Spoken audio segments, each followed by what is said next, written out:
Ok, então vamos só voltar à pergunta. O que aconteceu que Deus teve que ordenar o Noé sair da arca? Afinal de contas, ele estava 1 ano dentro daquela arca, ele já estava com vontade de sair, respirar um ar fresco. Imagina, cheio de animais lá, fazendo o que faziam, a comida dos animais, o estrume dos animais. É complicado, imagina. Então, por que Deus teve que mandar ele sair? Depois, a gente viu no 17, que Deus mandou Noé tirar os animais. Versículo 17, não está traduzido aqui literalmente, mas no literal, Deus mandou Noé tirar os animais. Por que Noé tinha que tirar os animais? Deixa eles saírem sozinhos. Então, existe aqui algumas explicações. Uma explicação fala que, na verdade, Noé entrou na arca à ordem de Deus. Se a gente abre na página 32,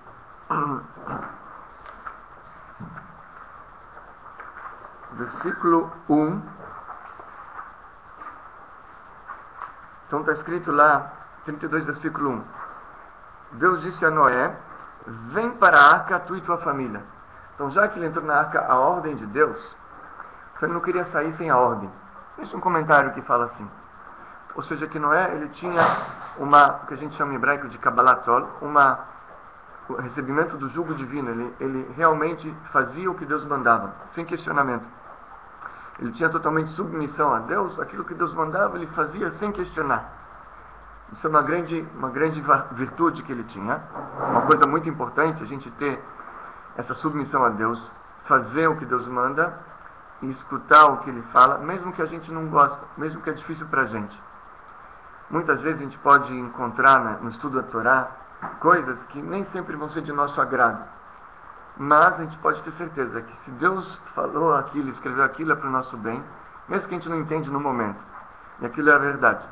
Então Noé, ele tinha essa submissão para Deus, era muito bom. Ele entrou só quando Deus mandou, e ele saiu só quando Deus mandou também, senão ele não sairia, ficaria lá até esperar uma nova ordem. Então, existe um comentário desse. E esse comentário que é válido, é o do Midrash, mas de acordo com a interpretação literal, não está muito claro ainda. Por quê? Porque no fundo, a gente viu que Noé não tinha tanta fé assim. Ele só entrou porque Deus mandou. Ele não tinha certeza que vinha o dilúvio. Ele ficou 120 anos construindo uma arca, mas ele próprio tinha suas dúvidas. Aí começou a chuva e ele ainda estava lá de fora. E aí ele só entrou quando Deus falou: entra na arca. Aí a chuva apertou, Deus mandou, ele entrou. Então a gente viu que ele, de acordo com essa visão, que é a visão literal, que a gente vê aqui, não a visão do Midrash, ele não era um homem tão assim devoto ao ponto de não sair sem a ordem de Deus. Ele poderia realmente sair. Teve alguma outra coisa aqui que fez com que ele não quisesse sair. Ok? Existe um outro comentarista aqui que ele fala o seguinte. Ele fala que a gente precisa ver bem o que está escrito. Primeiro, está escrito assim, olha, 16, eu vou ler novamente. Deixa a arca, tu, juntamente com tua mulher, teus filhos e as mulheres de teus filhos. Qual foi a ordem? Deus falou: você e sua mulher, pois seus filhos e as mulheres dos seus filhos. Certo? Quando Deus mandou entrar na arca, vamos ver lá como é que foi essa ordem aqui. Página 33.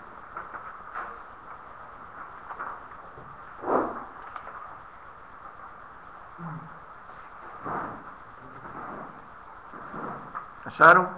Então você tem o versículo 7.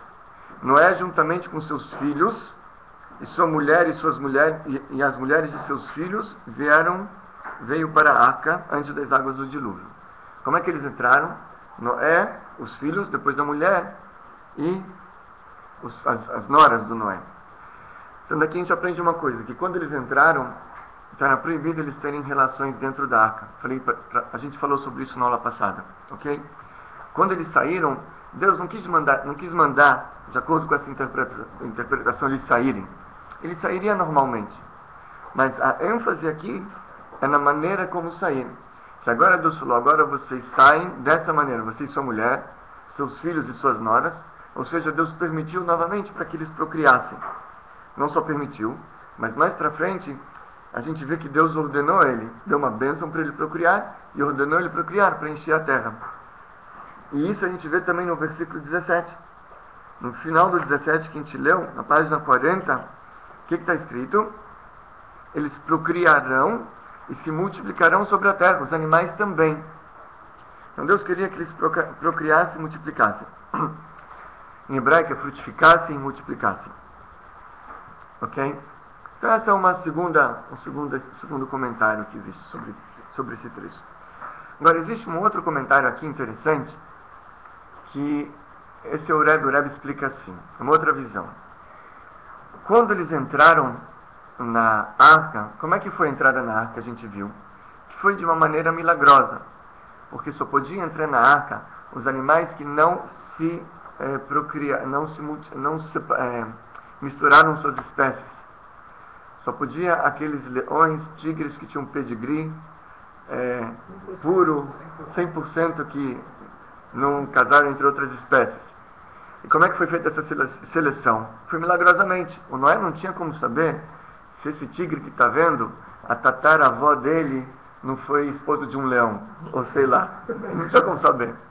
Então, foi algo milagroso. Quando via algum animal e aquele não tinha um pedigree fino, não tinha uma linhagem pura, a porta da arca se fechava. Certo? Então, toda essa seleção foi milagrosa. Os animais vieram sozinhos também se apresentar. Não precisou buscar todos os animais, foi de uma maneira milagrosa. Quando eles estavam dentro da arca, durante um ano inteiro, também foi milagroso, porque dentro da arca pairava já o espírito da era messiânica.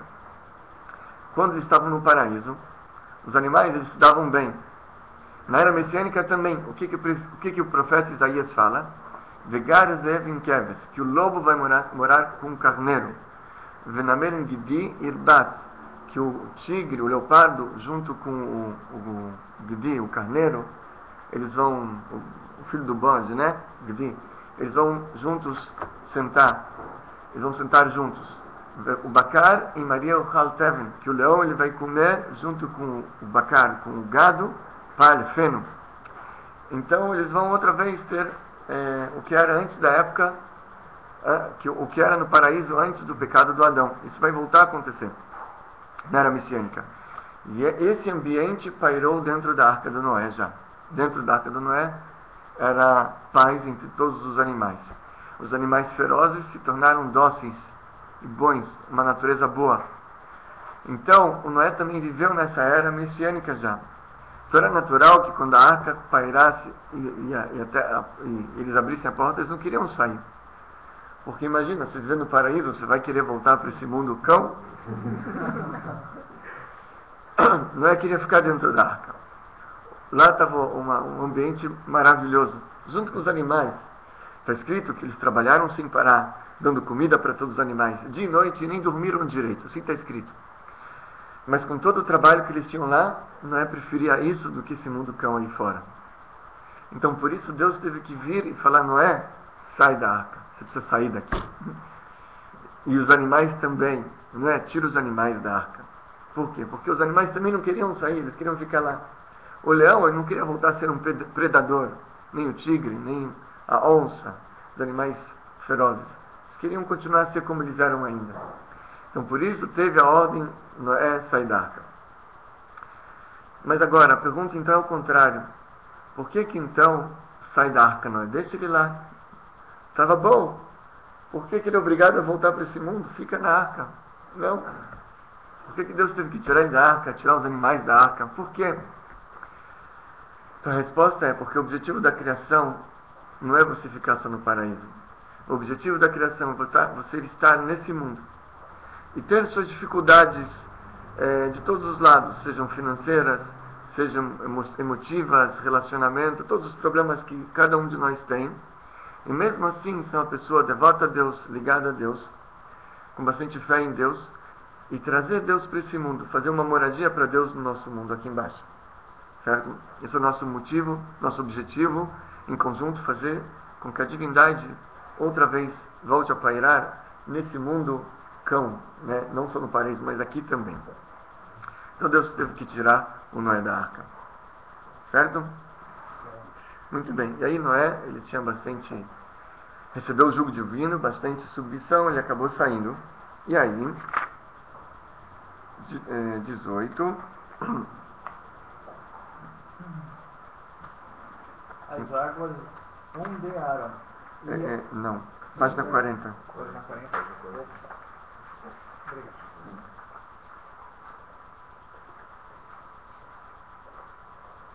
Noé deixou a arca juntamente com seus filhos, sua mulher e as mulheres de seus filhos. Todo animal, todo réptil e todo pássaro, tudo que rasteja sobre a terra, saiu da arca com suas famílias. Noé construiu um altar para... Com suas famílias, você está vendo? Então aqui os animais receberam sobre si não se misturar mais. Continuar seguindo a cada um a linhagem dele. 20. Noé construiu um altar para Deus. Ele tomou alguns de todo gado puro e de todo pássaro puro. E ele ofereceu holocaustos sobre o altar. Deus aspirou o aroma apaziguante. E Deus disse para si: nunca mais amaldiçoarei o solo por causa do homem, pois a inclinação do coração do homem é má, desde a sua juventude. Nunca mais abaterei toda a vida como acabei de fazer.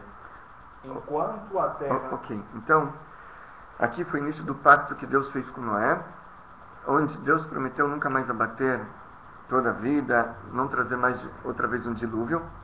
Esse foi o início do pacto. É interessante porque qual é o argumento que Deus usa aqui? Ele fala, pois a inclinação do coração do homem é má desde sua juventude. Quer dizer, eu criei o homem assim, dessa maneira. Ele é mau dessa maneira. Então, não seria justo, de outro lado, eu não vou agora também trazer um dilúvio. Porque desde o início ele foi criado dessa maneira. Olha uma coisa interessante. Vamos voltar um pouquinho. Página 26.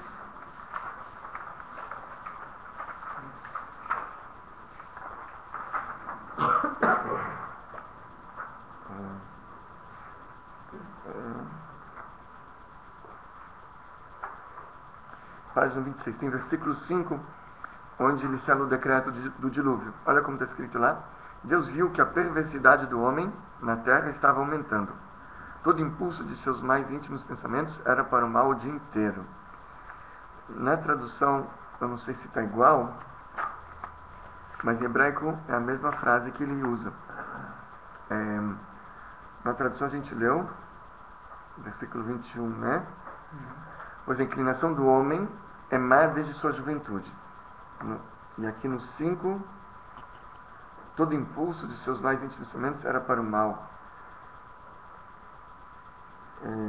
O dia inteiro. Deus se arrependeu. Então, no português é diferente. Mas em hebraico é a mesma coisa. Ele fala que o pensamento, o impulso das pessoas eram maus o tempo inteiro. Então, por isso ele vai trazer o dilúvio.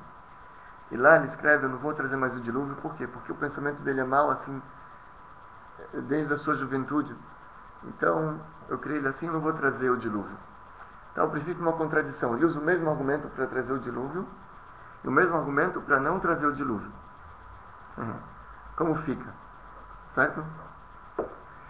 Isso aqui é interessante também, uma coisa que a gente aprende daqui.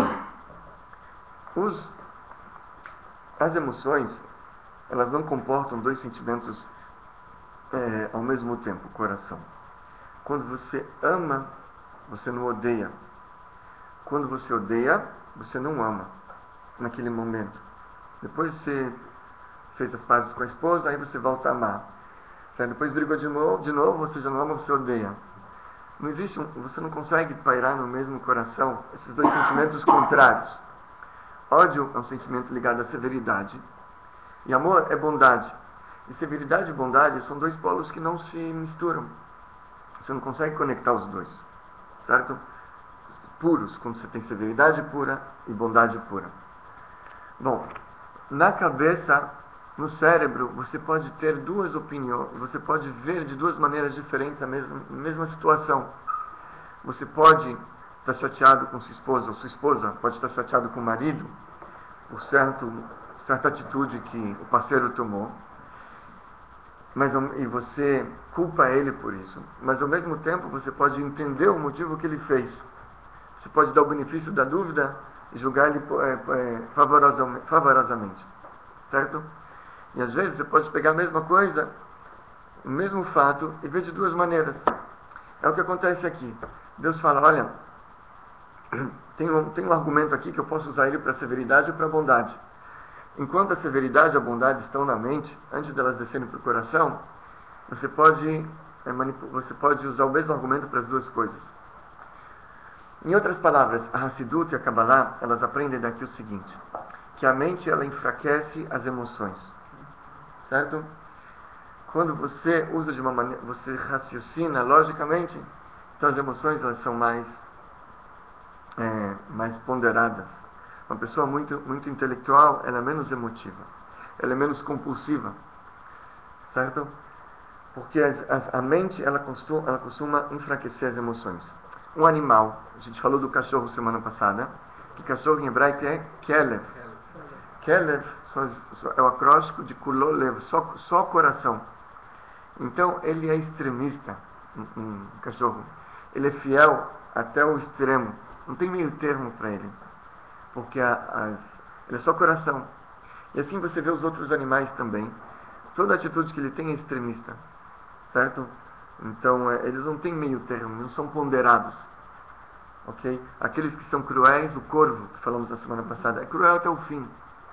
Ele não tem meio termo. Então, atitudes extremistas normalmente não são humanas, são animalescas. Um ser humano ele tem a cabeça em cima do coração, ele pode controlar as emoções, certo? Então cabe a nós nos analisar, nos julgar quanto a gente está sendo humano, quanto a gente está sendo animal, certo? Sim, Daniel. Naquela primeira parte lá, que tem um julgamento que ele julga e traz o dilúvio, também não tem não sei se é impressão minha, um termo que é a maldade o tempo inteiro. Um ele está falando, tudo bem, a maldade está desde a juventude. O outro é que só é o tempo inteiro maldade. É como se não existisse bondade, né? Sim, Rakrakolayon. Sim, é a continuação, é verdade também. Ele fala que o tempo inteiro é só coisa ruim. E aqui ele fala... Coisa ruim, tem coisa boa. Oi? Na segunda parte tem coisa boa. Tem um ruim nato, mas tem coisa boa também. É verdade também. Tem razão. Ele traz, diz aqui está nosso versículo, era no 21, né?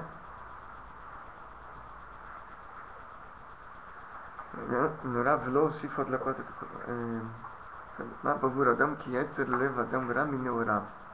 Isso, a continuação, ok. O início ele fala a mesma coisa, né? É o mesmo argumento. Depois ele acrescenta mais. Mineorav aqui, diz aqui como é que era? Foi aumentando, né? A maldade foi aumentando até chegar ao ponto de ser o dia todo. Isso antes do dilúvio, certo? Isso antes. Depois do dilúvio está escrito, cadê? 22. Que Etzer levadam ra mineorav. Exatamente. Aqui é desde pequeno, e aqui é o dia inteiro. Ok, tem razão. É diferente um pouquinho, né? São argumentos parecidos, não exatamente iguais. Mas você vê que a base era a mesma. Os dois estão fazendo coisas ruins. Um é todo dia e o outro é todo dia. Um é desde pequeno, não é todo dia. São parecidos os argumentos. Mas enquanto eles estão no cérebro, certo? Então você pode fazer as duas coisas. Pode usar o mesmo argumento para o bem, o mesmo argumento para o mal. Ok. Boa observação. Agora vamos ver o 22.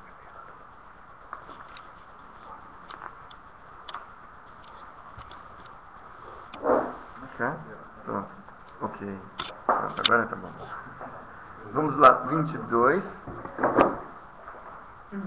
Enquanto a terra durar, semeadura e colheita, frio e calor, verão e inverno, dia e noite, nunca mais cessarão de existir. Ok, então aqui Deus fez mais uma parte do pacto que não ia continuar, os astros não iam mais parar. Ou seja, durante o dilúvio aconteceu que os astros não funcionaram, Sol, Lua, as estrelas pararam de rodar, certo? Tudo parou. E aqui Deus falou, vamos continuar, portanto vai continuar com verão, inverno, chuva, calor, enfim, frio. Isso não vai cessar essas estações, 6 estações, não vão parar. Muito bem, aqui tem uma coisa interessante também. Quando a gente vê no hebraico, o hebraico está na 4ª linha, da página 41. Quando Deus fala nunca mais vai parar, nunca mais cessarão,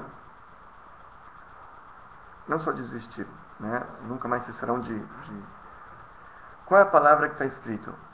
Lo isbotu. Vocês conseguem ler? Alguém não? Lo isbotu. Isbotu. Isbotu vem de uma palavra... Lembra alguma palavra em hebraico para vocês? Pega... Shabat, muito bem. Tá vendo? Pega a palavra esboto, tem 5 letras, tira a primeira letra que demonstra o futuro e a última letra demonstra o plural. As 3 letras do meio, sem os pontinhos, né? Claro. Você poderia ler isso como? Shabat. Confere? Então, lo Shabat, não Shabat. E o Talmud aprende daqui uma coisa. Que o Shabat, um judeu pode guardar, mas uma parte do pacto dos Benor é que um Benor não pode guardar o Shabat, de acordo com as leis judaicas, certo? Em outras palavras, o Benor ele tem que se preocupar que o mundo continue a se movimentar no Shabat também. Que o mundo não pare, não cesse. Lois bota, não Shabat, não cesse, que o mundo continue a fluir. E isso é uma parte da missão em conjunta que os judeus têm com o Benor também. Através do Shabat, os judeus conseguem atrair para o mundo uma relação divina muito elevada. Acima, para quem estudou Kabbalah, acima de Atzilut, por exemplo, no dia do Shabat. Um Benor, quando ele faz com que o mundo continue, ele ele consegue revelar dentro do mundo uma revelação maior ainda. Então, tem um trecho que fala, um versículo que fala: Ani Havai lo shaniti. Eu, o Eterno, não mudei. E ele é o mesmo antes de criar o mundo, o mesmo antes de o mundo ser criado. Não mudou nada com a criação do mundo. É um versículo, Ani Havai lo shaniti. Uma das maneiras da gente ver isso é na continuidade do mundo, na eternidade das coisas. Por exemplo, todo dia o sol nasce no leste e se põe no oeste. E não para de rodar. A lua, tudo circulando sem parar, já são milhares de anos. E aquilo mostra uma coisa contínua que não tem fim. Tudo que é limitado, tudo que é criado, tem um fim. Tudo que tem uma criação, ele vai perdendo a força com o tempo, vai desgastando. Você joga uma bola, com o tempo ela vai parar, ela vai perdendo sua velocidade, tudo. E aqui, ok, você pode me dar provas científicas por que não, lá não tem gravidade, não tem atrito, não sei. Mas você vê uma coisa que é contínua, que não para o tempo inteiro, já milhares de anos. Você vê aqui uma força eterna, certo? Uma força eterna também a gente vê no frutificai-vos e multiplicai-vos. Você vê a força do Ein Sof, do infinito. Que uma pessoa pode gerar outra pessoa, essa pessoa no futuro vai gerar outra pessoa, que vai gerar outra pessoa até infinito. Ad infinitum. Certo? Então aqui, fazendo que o mundo continue no seu ciclo natural, está explicado pela Kabbalah que a gente consegue revelar a força do Ein Sof, do infinito também. A gente consegue revelar a força do infinito. Certo? Então, ok. Então, por isso que faz parte do pacto, junto com Ben-Noach, junto com o judeu ele deve guardar o Shabat, o Ben-Noach não deve guardar o Shabat. Existem, por exemplo, algumas visões. Tem um livro que você me perguntou, o Thiago perguntou, da Sefer, que é o livro, não me lembro o nome dele, mas um rabino chamado Yoel Schwartz, onde ele escreve uma visão que um Ben-Noach, ele não deve guardar, mas ele pode lembrar o Shabat, até deve lembrar o Shabat, através de fazer rezas, o Kiddush, ou fazer a reza do vinho e coisas assim por diante também. Que é uma maneira dele lembrar a renovação do mundo através de Deus também. Deus renova o mundo a cada semana novamente. Ok? Então, guardar o Shabat, a gente aprende aqui que o Ben-Noach não pode, mas que ele pode e deve lembrar o Shabat, sim, como renovação da criação do mundo. Mas isso faz parte do pacto. Agora, as outras mitzvot, fora o Shabat, e alguns trechos da Torá, que o Ben-Noach não pode, o resto, se ele quiser, ele pode, não tem problema nenhum. Ok? De acordo com o Maimônides, ele é até recompensado por isso. Se ele quiser comer o kasher, ou se ele quiser, enfim, fazer alguma outra mitzvah. Até aquela questão do refinamento de alma, né? Comer kasher, né? Era, até combinou, assim. Não sei se aplica esse assunto do refinamento da alma, mas tem um Midrash que fala o seguinte. O Midrash fala que quando futuramente na era messiânica, Deus fala: todo aquele que não comeu porco na sua vida, vem aqui para receber uma recompensa. Então, Maimônides, de acordo com o Maharam Netziv, ele traz os comentários, ele comenta o Rambam. Ele faz que foi desse Midrash que o Rambam aprendeu que um gentio, um Ben-Noah, que ele guarda as mitzvot, ele tem uma recompensa futura. Ele aprende disso aqui. Certo? Já que na continuação do Midrash, o Midrash fala que Deus, depois ele fala, ele continua e muda um pouquinho, Deus ele fala, vem receber a recompensa, mas logo depois ele fala, como vocês querem receber a recompensa dos dois mundos? É algo que não parece contraditório. Mas, como esse Etionei Maran, ele traz só a primeira parte do Midrash, como base na afirmação do Rambam, do Maimônides, que uma pessoa, um gentil, Ben-Noah, cumpre as mitzvot é recompensado, a gente aprende que foi daqui que o Rambam tirou isso. Em suma, pode cumprir as outras mitzvot e receber recompensa também sobre as outras mitzvot. O Shabbat é proibido, de acordo com a lei judaica. Bom, é difícil cumprir de acordo com a lei judaica, tem muitos detalhes mesmo, né? São muitos trabalhos que não podem ser feitos. Muito bem. Então a gente aqui termina um trecho. Eu vou contar uma história do Rebbe para vocês. Ok? Essa história aconteceu recentemente na Índia. Recentemente eu escutei ela, deve fazer um ano atrás. Ou menos, meio ano. Mas deve ter acontecido mais ou menos isso. 2 anos atrás. Alguma coisa recente. Na Índia, vocês sabem, tem muitos centros sufistas e de meditação. Existem muitas pessoas que buscam isso e vão para lá para buscar isso. O povo judeu também tem seus representantes que buscam isso lá. Alguns israelenses, depois que acaba o exército, vão para lá para meditar, Índia, Tailândia. E por isso então abriram muitas Beit Chabad, sinagogas Chabad, nesses locais, para dar atenção a todas essas pessoas, para recebê-las.